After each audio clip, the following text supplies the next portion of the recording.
ګرانو کتونکو دغه سودا زه چېرته نه کومه په اتمانزو کې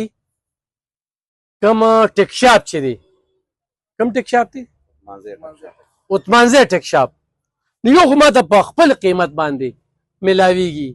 بل زه د شبیر بهي هم مننه کوم د سلمان هم مننه کوم او د خلال سولر سیسټم والا هم مننه کوم چې په دغه رمضان پیکج کې زما سره ښه پوره کومک او مرسته وکړله دې وخت کې زفر چې کوم دی په اتمانزو کې پرې ډوډۍ سلمان هلته 500 ولا دلته 1.5 پورې او د خلال له طرف نه دغه او د دوی د طرف نه چې کوم دي 100 کسانو ته بل ورځ مونږه ډېر زبردست فوډ پیکج ورکړه شبیر د ډېره زیاته مننه کوم شبیر بھائی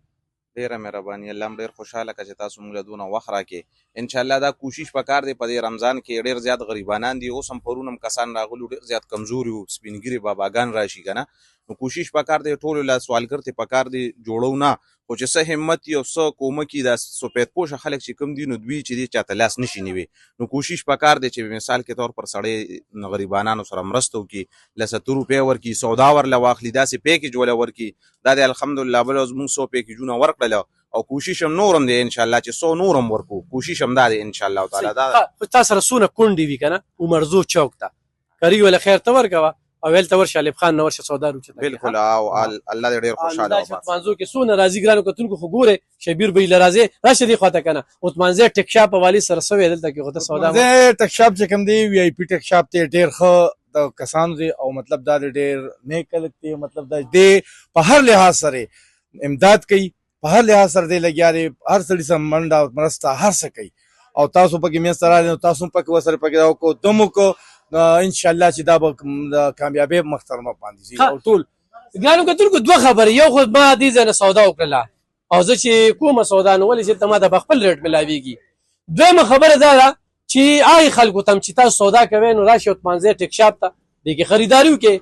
دریم چې کوم دی چې د کومو ملګرو زه تشهیر کوم نو الحمدلله په دغه رمضان المبارک کې